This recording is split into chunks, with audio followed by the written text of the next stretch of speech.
সবকিছুর মালিক আল্লাহ। সবকিছুর মালিক কে? আমাদেরকে বেশি ভালোবাসেন কে? আমাদেরকে বানাইছেন কে? কার হাতে বানাইছেন? আল্লাহ নিজের হাতে মানুষ বানাইছে। সুবহানাল্লাহ। আল্লাহ নিজের হাতে আল্লাহ নিজের হাত দিয়া মানুষ বানাইছে। এই যে নিজের হাতে মানুষ বানাইছে এই মানুষের প্রতি তার মায়া আছে না নাই? কত মায়া, কত মায়া। সূর্য উঠে নাই, রাত্র 4:30 বাজছে, 5:30 বাজছে, এখনো সূর্য উঠে নাই। আধা ঘন্টা আগেই, সূর্য উঠার আধা ঘন্টা আগেই ডাক দেয়, হে আল্লাহ, আল্লাহু আকবার, আল্লাহু আকবার। কে ডাকে? জোরে কেন? কে ডাকে? আপনারা দেখেন মসজিদের মুয়াজ্জিন ডাকেন না। হুসাইনি ইসলাম, সত্য ও নির্ভীক পথের যাত্রীদের একটি বিশ্বস্ত নাম। এটার হাকিকত আছে। আল্লাহকে আমি বানাইছি, এই মায়ার মানুষগুলি এখন রাত পোয়াই যাইব গা, আমার ভাল লাগে না। উঠো, আসো আমার কাছে। আইসা কি করো? তুমি 2 রাকাত 4 রাকাত নামাজ পড়ো। সুবহানাল্লাহ। আল্লাহ খুশি না বেজার? নামাজ যারা পড়লো আল্লাহকে তারা আর আমি এক হইয়া যাই। আমরা নামাজি সাজদাতে কারে? জোরে কয় না কারে? সবাই কয় না কারে? আমগো কপালের নিচে আল্লাহ আছে না নাই? সবাই কয় না আছে না নাই? এবার বলেন, গভীর মনোযোগ। বাইমা চিনেননি? যায় কোন দিক? ফেকের নিচে দিক। বাইমা যায় কোন দিক? হের গায়ের মধ্যে ফেক লাগে? এত যায় ফেকের নিচে দিক, কিন্তু লাগে না তো। এবার বুঝেন, মাছ পানির ভিতরে দিয়ে যায়, যেরকম ক্ষীর ভিতরে দিয়ে যায়, উপরেও পানি, নিচেও পানি, সামনেও পানি, পিছেও পানি, মাছ যায় পানির ভিতরে। দেয় সুবহানাল্লাহ না? এবার বলেন, আমার সামনে আল্লাহ আছে না নাই? সবাই কোন আছে না নাই? অন্তর দিয়ে হাত দিয়ে ধরে কোন আল্লাহ আছে না নাই? সবাই কোন আছে না নাই? সামনে আল্লাহ, পিছে আল্লাহ, উপরে আল্লাহ, নিচে আল্লাহ, ডাইনে আল্লাহ, বামে আল্লাহ, ভিতরে আল্লাহ, বাহিরে আল্লাহ। আমি কই? কথা আমার বুঝেন? কইমো কইমো হ্যাঁ কইতা কোন বিপদে পালা যাবে? আল্লাহু আকবার, আল্লাহু আকবার। বালা করে কোন আল্লাহু আকবার। বলাটা একটা ধাক্কা দিয়ে আল্লাহু আকবার। বাড়িটা হয় না, 2-1 কয় না, বিপদে পড়বেন। বালা করে কোন আল্লাহু আকবার। গভীর মনোযোগ। আমার চারিদিক দিয়ে আল্লাহ, আমারে বানাইছে আল্লাহ নিজের হাতে, বানাইয়া নাম দিছে মানুষ। কি দিছে? সবাই কেন কি দিছে? এবার বলেন, আমার এটার নাম কি? হাত। কি নাম? এটার নাম কি? পাও। এটার নাম কি? বুক। এটার নাম কি? পিঠ। এটার নাম কি? গাল। এটার নাম কি? মাথা। এটার নাম কি? চুল। এটার নাম কি? নাক। এটার নাম কি? মুখ। এটার নাম কি? দাড়ি। মানুষ কই? কথা বুঝেন নাই আমার? এক এক নামে এক একটারে ডাকি, সব নামের ভিতরে থায় মানুষ। সব নামের ভিতরে কি থায়? কথা কানা কি থায়? এখন এই মানুষের ভিতরে আল্লাহ আছে।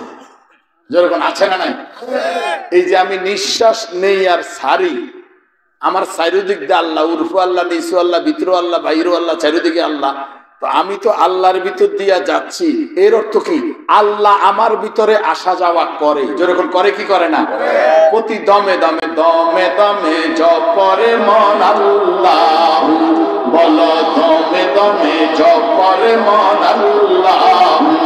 ওরে দম থাকিতে বুইল না মন আল্লাহ, হায়রে দম থাকিতে আল্লাহ, দমে দমে জপরে মন আল্লাহ, ওরে দমে দমে জপরে মন আল্লাহ, দম থাকিতে বুইল না মন আল্লাহ। আল্লাহ আমার সঙ্গে আছে, আল্লাহ আমায় দেখিতেছে, আল্লাহ আমার সঙ্গে, আল্লাহ আমায় দেখিতেছে। বিশ্বাস করিয়া ডাকো আল্লাহু, বলো বিশ্বাস কর, বিশ্বাস কর, বিশ্বাস কর, দমে দমে জপ করে মন আল্লাহু, আরে দমে দমে জপ করে মন আল্লাহু, থাকিতে হইল না মন, হইল না মন। তাইলে আল্লাহ আমার ভিতর আসা যাওয়া করে, যেরকম করে কি করে না? মাছের ভিতরে যেরকম পানি আসা যাওয়া করে, সে পানির ভিতর দিয়া যায়, আমার ভিতরে আল্লাহ এরকম আসা যাওয়া করে। করার কারণে কি হয়েছে? এই মাসুদ চাঁদের হাতে হাত দেওয়ার কারণে বান্দার হাত আর আল্লাহর হাত এক হয়ে যায়, বান্দার চেহারা আল্লাহর চেহারা এক হয়ে যায়, বান্দার চোখ আল্লাহর চোখ এক হয়ে যায়, আল্লাহর রঙে রঙিন হয়ে যায় মানুষ যখন, তখন মানুষ আর মানুষ থাকে না, মানুষ আল্লাহর প্রেমে ফানাফি শেখ, ফানাফি রসুল, ফানাফিল্লাহ, বাকাবিল্লাহ এমন একটা জায়গায় চলে যায়, এই মানুষটা আর নিজের নিজে চিনে না, সে বলে আমার মুর্শিদ ছাড়া আমার আর কেহ। মুর্শিদ প্রেমের ঢেউ লেগেছে যার প্রাণে, কার ঢেউ? কার ঢেউ? মুর্শিদ প্রেমের ঢেউ লেগেছে যার প্রাণে। এরকম একটা ঢেউ আমাদের মধ্যে আছে, যেরকম আছে না নাই? কেন? আল্লাহ পাওয়ার জন্য। মানুষ পীরের কাছে যায় কেন? আল্লাহ পাওয়ার জন্য। যেরকম কেন যায়? আমরা এই দরবারে কেন আসছি? আল্লাহ পাওয়ার জন্য। সুবহানাল্লাহ। এখন আল্লাহ পাইতে গেলে আল্লাহর গোলামি করা লাগবে। কার গোলামি করব? সবাই কেন কার গোলামি করব? আল্লাহর গোলামি করলে আল্লাহ সাহায্য করে। সুবহানাল্লাহ। আল্লাহর গোলামি করলে আল্লাহ সাহায্য করে। আল্লাহর সাহায্য আমরা চাই কি চাই না? জোরে কানা চাই কি চাই না? আবার বলছি, হায়াতের মালিক কে? রিজিকের মালিক কে? ইজ্জতের মালিক কে? আমগো মালিক কে? আমরা কার? আল্লাহ কার? আমার। যেরকম আল্লাহ কার? সবাই কেন আল্লাহ কার? আমার যদি আল্লাহ হয়, আমি যদি আল্লাহর হইতো গোলামি করবো কার? আল্লাহর গোলামি করলে আল্লাহ সাহায্য করে। যেরকম সুবহান। এখন আল্লাহ সাহায্য কম না বেশি? আল্লাহ যেমন মহান, তার সাহায্য মহান। এই জন্য আবার বলেন সুবহানাল্লাহ। বালা করে কোনা সুবহানাল্লাহ, আলহামদুলিল্লাহ, আল্লাহু আকবার। হাদিসের ভাষায় বলছে এই যে সুবহানাল্লাহ বলছেন, আলহামদুলিল্লাহ বলছেন, এইটার সওয়াবটা কেরম দিছে?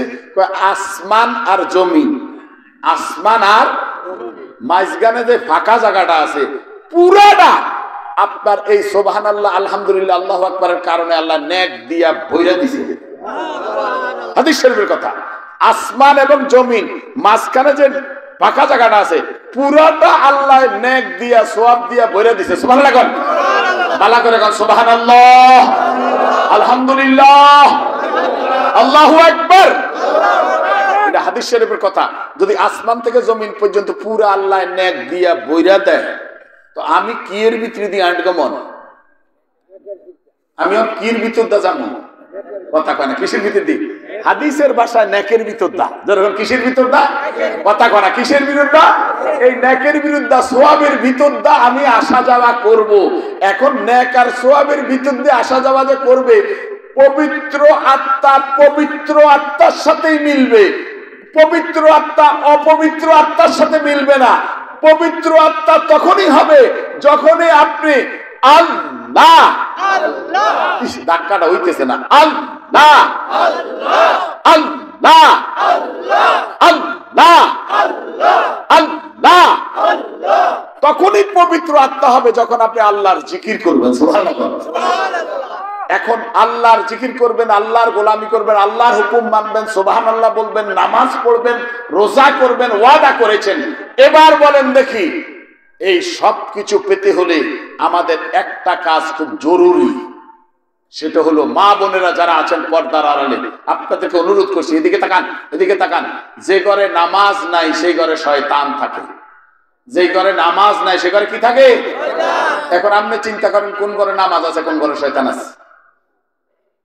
নামাজ পড়া দরকার আছে না নাই? কথা কন আছে না নাই? যে ঘরে নামাজ না সে ঘরে শয়তান থাকে। মনে রাখবেন, এদিকে তাকান। মা বাবার পায়ের নিচে সন্তানের বেহেশত। কোনদিন পীর মুর্শিদ বলেছে যে মা বাবার সেবা করেন না? কোনদিন বলেছে? আরো পীরের কাছে মুরিদ হইলে অতিরিক্ত বলে মা বাবার সেবা করা লাগবে। যেরকম লাগবে কি লাগবে না? আমার জানা মতো কেউ এরকম আল্লাহ কেউ বলে নাই মা বাবার সেবা করো না। তাইলে মা বাবার সেবা করা দরকার আছে না নাই? মা বাবার পায়ের নিচে সন্তানের বেহেশত। ওদিকে তাকান। এই কথাটা কেন বলেছি? আজকে মাসুদ চাঁদ আমার পাশে বসা, ওনার মা এখনো বেঁচে আছে। সুবহানাল্লাহ। আল্লাহ পাক ওনাকে সুস্থ হায়াত দান করুক। সবাই জোরে বলি আমিন। আমি দেখেছি মাসুদ চাঁদ উনি ওনার মার চেহারার দিকে তাকায়, মা আর ছেলে দুইজনে হাসে। সুবহানাল্লাহ। হাদিস শরীফে আসছে মা বাবার চেহারার দিকে তাকাইয়া যদি হাসি মুখে কথা বলে তাইলে একটা কবুল হজের সওয়াব হয়ে যায়। যারা মা বাপের দিকে হাসি মুখে তাকায় না, মা বাবার চেহারা দেখে না, মা বাবার সেবা করে না, তাদের কপালে বিপদ আছে। যেরকম আছে না নাই? এই জন্য আরেক জায়গায় হাদিসে আসছে আপনি মক্কার ঘরের ইমাম হলো লাভ নাই যদি আপনি মা বাবার মনে কষ্ট দেন। মক্কার ঘরের ইমাম হলো লাভ নাই যদি আপনি মা বাবার মনে কষ্ট দেন। মা বাবার সেবা করা দরকার আছে না নাই? আরো যেরকম আছে না নাই? মা বাবার চেহারার দিকে হাসি মুখে তাকাইলে একটা কবুল হজের সওয়াব হয়ে যায়। সুবহানাল্লাহ। এদিকে তাকান। মা বাবার চেহারার দিকে হাসি মুখে কেমনে তাকাইবেন? করিয়া না। কইছে আপনি যদি বাজারে যান তাইলে একটা কমলা কিনেন, আপেল কিনেন, মিষ্টি কিনেন, রসগোল্লা কিনেন, কমলা কিনেন, আঙ্গুর কিনেন। মা নাতি পুতি ঘুমাই রয়েছে, রাত 10টা 11টা বাজে, আপনি একটু এই কমলাটা খান, আমি একটু দেখি। বাবা আপনি এই আঙ্গুরটা খান, আমি একটু দেখি। মা আপনি কলাটা খান, আমি একটু দেখি। বাবা আপনি এই আপেলটা খান, আমি একটু দেখি। আপনি যখন মা বাবারে চুপচাপ এরকম আপেল কমলা আঙ্গুর এনে খাইতে দিবেন, মা বাবা কি খুশি হবে না বেজার হবে? কথা কয় না, খুশি হবে না বেজার হবে? মা বাবা আঙ্গুর কমলা আপেল দেখে ডাক দিয়া বলবে আল্লাহ আমি আজকে আঙ্গুর খাইতে চাই না, কমলা খাইতে চাই না, আমার সন্তানটা আমার জন্য এত সুন্দর জিনিস খাওয়ার জন্য আনছে। আল্লাহ আমি মা বাবা দোয়া করলাম আমার সন্তানটারে তুমি ওলি বানাইয়া দাও। মা বাবা দোয়া করলে সন্তান ওলি হতে পারে কি পারে না? জোরে কয় না, পারে কি পারে না? মা বাবার সেবা করা দরকার আছে। যেরকম আছে না নাই?